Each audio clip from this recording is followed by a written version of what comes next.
Welcome back to my channel, BB Squad. This is your girl Naja, the head bacon in charge of the Bacon Bit Squad. Thank you guys so much for coming back here today and tuning in for another video. Today we will be looking at our August dividends and how much we received from our portfolios. If you have not gotten caught up on the video that I did earlier this month that talked about how much that I was actually investing in my accounts, make sure you go and look back at that video. I will have a video that comes out this month that talks about how I shaped up and how I was able to add extra money, or really how much I actually added to those accounts. So make sure you are stay tuned for that. But today's video is specifically how much in dividends have I received for the month of August. I do track this every single month because I want to see the progress that I am making and to see if I'm on track to actually earn enough dividends that they can pay for a couple of things that I will need, especially once I decide to retire. I am looking at retiring early, so I'm trying to set myself up in preparation for that. And dividends is just one way that will help me because it provides a source of income from the stocks and the ETFs and the accounts that I have, my investment accounts, in order to be able to generate that income for myself. So today we're going to be looking at Robinhood as well as my Vanguard account. Those are the only two that I received dividends in. And then next month, for the month of September, I will definitely have more dividends to share with you guys because that is when the quarter ends. So let's go ahead and look at Robinhood. For Robinhood, jepi, I received 89 cents. Lowe's, it was 77 cents. Costco, it was 28 cents. Texas Instruments, 146. O Realty, 83 cents. Main Street Capital, 87 cents. Colgate, $1.02. Procter & Gamble, 115. And then Apple, that was 28 cents. Total dividends that I received in my Robinhood account, all of these right here, was $7.55. Now, moving on to my Vanguard account. In my Vanguard account, for my Roth and my traditional, I do have Stag, O, and Agree. Now, I've stopped contributing to my traditional account probably well over a year ago, and now I solely just put everything into my Roth. However, in my Roth, I do have VTI also, and I am building up my shares for VTI. So I have not been looking at adding money to Stag, O, and Agree in my Roth. And I'll talk about what I'm doing now in order to, I guess you could say, correct that. But for the month of August, from what I already had in both of my Roth as well as my traditional, okay, is $2.01 for Stag, O Realty, $2.62, and then Agree, $1.64. As I stated before, these are monthly paying dividends.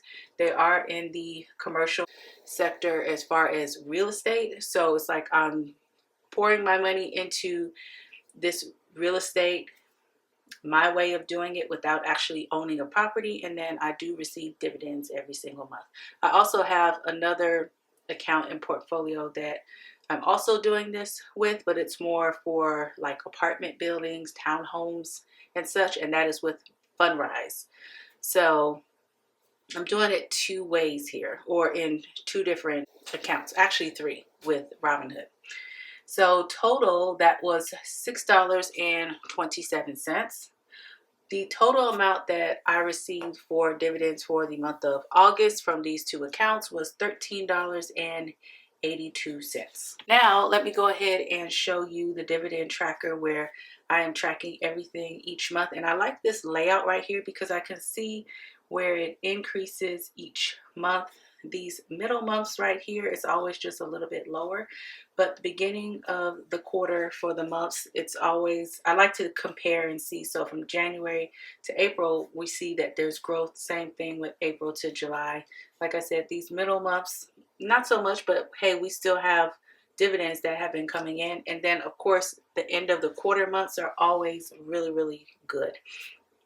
So For quarter one, it was $82.63, and then for quarter two it was $118.24, and that's adding all of this up right here. For August, I went ahead and put in $13.82 because that is what I received for August. As I stated, I am anticipating that it will be a lot higher for September, like over $88.63. And I know December is going to be really, really good because I do have a mutual fund that will go ahead and put dividends in my account at the end of the year. So yeah, that's going to be a great thing. So now going back to over here with the Stag, O, and Agree.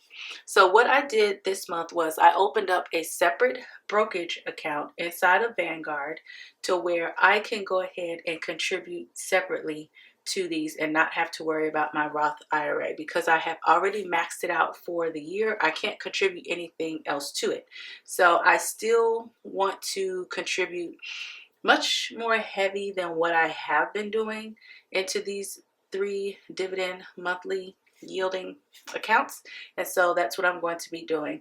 This month, I was able to get 2 shares of O as well as 1 share of Agree, and then also 2 shares of Stag. So my first goal is to get to 10 shares of each of these in this account, in the brokerage account, the separate brokerage account. And then I'll go from there. 25, 50, 100, sky's the limit at this point. So yeah, that is what I'm doing. And I will be sharing that when I break down my quarterly portfolio, showing you guys how much the balance is for each one of my accounts at the end of the quarter. And so you guys will see that there will be an increase in Vanguard. Very happy with the dividends that I have received. I know it may not be much to someone else, but hey, coming from where there was nothing at one point where I didn't even know what a dividend yielding stock or ETF was, this is great for me. I know that I can build all of this up. So if you happen to enjoy this video and you want to continue seeing me share with you guys how much I am receiving in dividends from the different ETFs as well as the stocks that I am investing in, please make sure that you go ahead and subscribe to the channel. I am not giving out financial advice. I'm not a fiduciary. I do not work for a specific firm or company, investing company or firm. However, I am sharing with you guys exactly what my journey is and how I am looking at obtaining financial freedom and early retirement as well. Until the next video, guys, make sure that you go ahead and hit that like and subscribe button if you have not done so. Bye.